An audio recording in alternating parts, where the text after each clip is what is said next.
మీరు మీ దేశం గురించి ఏమీ ఆలోచిస్తున్నారు అంటే ఇది టైం టు టైం మారుతూ ఉంటుంది కదండి. ప్రేమ్ గారు ఇందులో మమ్మల్ని ఎందుకండి లాగుతున్నారు అని అనుకోకండి, మనం అందరము కూడా ఇందులో ఇన్వాల్వ్ అయి ఉన్నాం. సో ఇప్పుడు నన్నే అడిగితే భారత్ యొక్క భవిష్యత్తు ఏమిటి అంటే ప్రస్తుతము ఉండే పరిస్థితుల్లో ఒకటి రష్యన్ ఆయిల్స్, ప్రపంచంలో ఏం జరిగినా ఎన్ని యుద్ధాలు జరిగినా భారత్ రష్యా వద్ద ఆయిల్స్ కొనడం అనేది చాలా చాలా ముఖ్యం. అవసరమైతే ఈరాన్ని కూడా మనము కలుపుకోవాలి. ఇది ఫస్ట్ విషయం అండి. ఇక రెండవ విషయాన్ని చూసారు అనుకోండి, చైనాతో స్నేహం. మీకు భారత్ 140 కోట్ల జనాభా అంటే చైనా కూడా అంతే. సో ఒక పెద్ద మార్కెట్. ఇవాళ చైనా వాళ్ళు ఏమంటున్నారు, మేము మీకు మార్కెట్ యాక్సెస్ ఇస్తున్నాము అంటే ఒక్కసారిగా అమెరికా అవుట్ చైనా ఇన్ అని మనం అనుకోవాలా? అలా కాదు, చైనా మార్కెట్ కూడా మనకు ముఖ్యము అని అనుకోవాలి. ఇక మూడవ ప్లేస్లో చూశారు అనుకోండి, అమెరికాతో వ్యాపారము. అదేంటండి ఇన్ని గొడవలు జరుగుతున్నాయి కదా అంటే, మీకు మొన్న యునైటెడ్ నేషన్స్ జనరల్ అసెంబ్లీ టైంలో మన కామర్స్ మినిస్టర్ పీయూష్ గోయల్ ఈయన వాషింగ్టన్లో ఉన్నారు.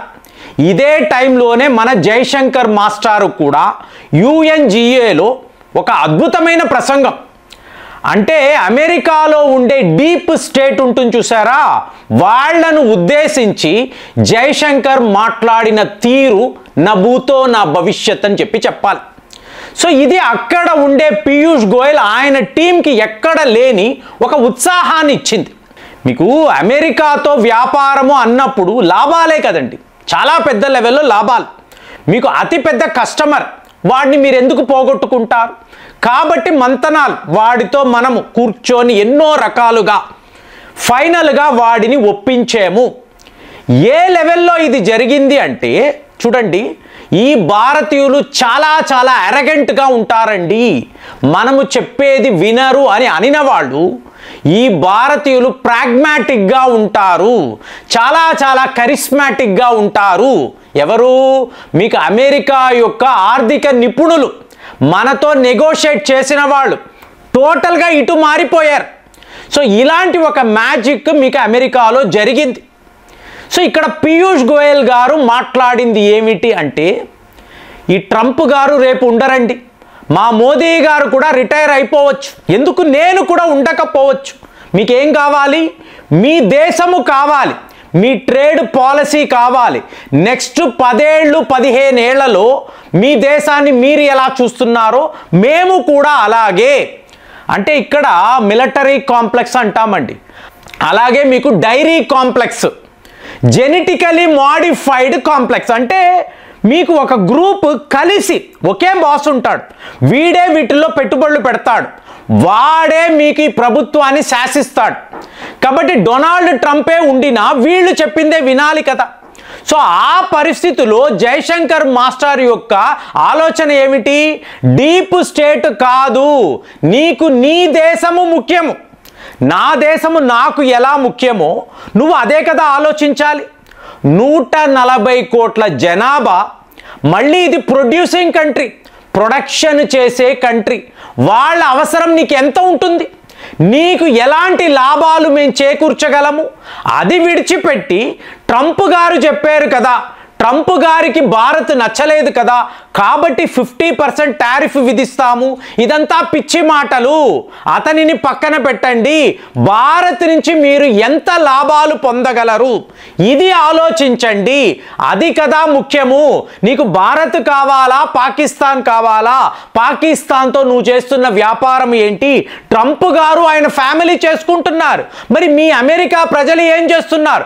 భారత సరుకులు మార్కెట్లోకి రాకపోతే ధరలు ఎంత పెరుగుతాయి మీరు ఆలోచించారా?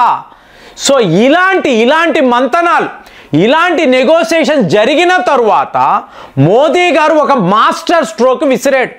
మొన్న గురువారము డొనాల్డ్ ట్రంప్ గారికి ఫోన్ చేశాడు.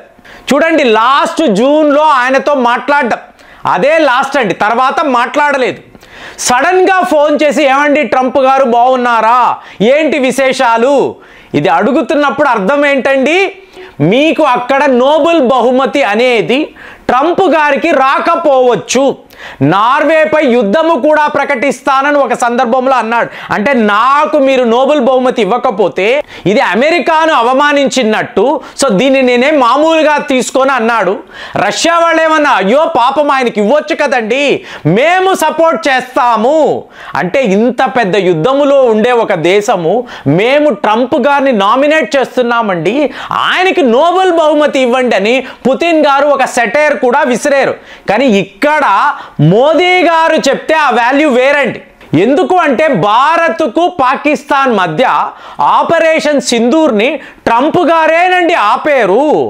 ఆయన చెప్పడంతోనే మేము ఈ ఆపరేషన్ ఆపేసామని మోదీ గారు అని ఉంటే పరిస్థితి వేరేలా ఉంటుంది. ఆయన అనలేదు కదా. సో ఆయన అనకపోవడము ట్రంప్కి కోపం. ఎన్నో రకాలుగా మనల్ని సాధిద్దాం అనుకున్నాడు, ఎన్నో రకాలుగా ఒత్తిడి తీసుకురావాలి అనుకున్నాడు, ఏమీ జరగలేదు. సో ఇవాళ ఏంటి, మళ్ళీ మన దారిలోకి వచ్చాడు. మీరు గమనించారో లేదో, United nations security council meetings అయిన తరువాత భారత్ అనిన పేరు అతను లేవనెత్తలేదండి. అసలు మన గురించి మాట్లాడడమే మానేశాడు. మీకు ఇక్కడ పీయూష్ గోయల్ అమెరికా ట్రేడ్ అధికారులు వాళ్ళ మధ్య డిస్కషన్స్ జరిగాయి. ఫైనల్గా వాళ్ళు ఏమన్నారు, ఇండియన్ టీం చాలా ప్రాగ్మాటిక్గా ఉన్నారు, కరిస్మాటిక్గా ఉన్నారు, అద్భుతమైన నెగోసియేషన్స్ మాతో చేశారు. అంటే ఏంటి, అన్ని రకాల ప్రయత్నాలు అయిపోయాయి, ఇక వీళ్ళు లొంగరు, మనము చెప్పింది వినరు, వాళ్ళు చెప్పింది మనం విని మన లాభాలు ఏదో చూసుకుందామని అమెరికా వాడు అక్కడికి వచ్చాడు. కాబట్టి నవంబర్లో ఈ ట్రేడ్కి సంబంధించిన మీకు అగ్రిమెంట్ అవుతాయి. కానీ ఇవాళ వరకు మీరు చూసారనుకోండి, మన టర్మ్స్లోనే ప్రతిదీ జరగడము. మీకు అక్కడ జయశంకర్ మాస్టర్ ఎవరైనా కార్పొరేట్ రంగంలో ఉంటే, వ్యాపారము చేస్తూ ఉంటే ఫస్ట్ విషయం అండి, మీరు ఎస్ అని చెప్పడానికి ముందు నో చెప్పండి. ఇది జయశంకర్ మాస్టారు మనల్ని ఉద్దేశించి అనిన మాట. సో నువ్వు ఎస్ చెప్పాలని అనుకుంటే ముందు నో చెప్పు, తర్వాత ఎస్ చెప్పు. ఈ తారక మంత్రం మనకు అద్భుతంగా వర్కౌట్ అయ్యింది, మనం ఘన విజయం సాధించాము. అమెరికా వాడు ఇవాళ మనకి లొంగిపోయాడని చెప్పి ఇవాళ మీకు వార్తలు. ఇదే అగ్రిమెంట్ నవంబర్లో అయిపోయింది అనుకోండి, 500 బిలియన్ అమెరికన్ డాలర్స్ మీకు అతిపెద్ద ట్రేడ్ డీల్ అండి. ప్రపంచంలో ఏ ఒక దేశము ఎవరితో చెయ్యని ఒక అగ్రిమెంట్. ఇదే నేను మాట్లాడుతున్నాను. మీరు రష్యన్ ఆయిల్స్ కొన్నారు, ఎంత ఒత్తిడి వచ్చినా మేము ఆగము, మీ యొక్క ఒత్తిడికి మేము లొంగము. ఫస్ట్ విషయం అయిపోయిందా. రెండవది, చైనాతో బ్రిక్స్ను కలుపుకొని చైనాను మన మిత్ర దేశం అని రష్యన్ ఆయిల్స్ కొంటున్నప్పుడు యువాన్ పేమెంట్ చేశాం.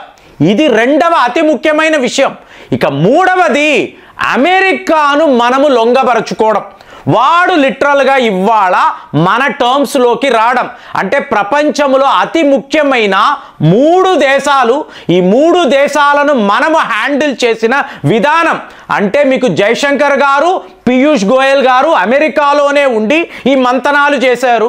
మొన్నటికి మొన్న మోదీ గారు ఈ వ్యాపారం అనేది మనం చూసుకుందామండి, మీ నోబెల్ బహుమతి అనేది పక్కకి వెళ్ళిపోయింది కదా, పదండి భూమి మీదకి రండి మనము మాట్లాడుకుందామని మోదీ గారు చెప్పడం, ఇదంతా చూశారు అనుకోండి.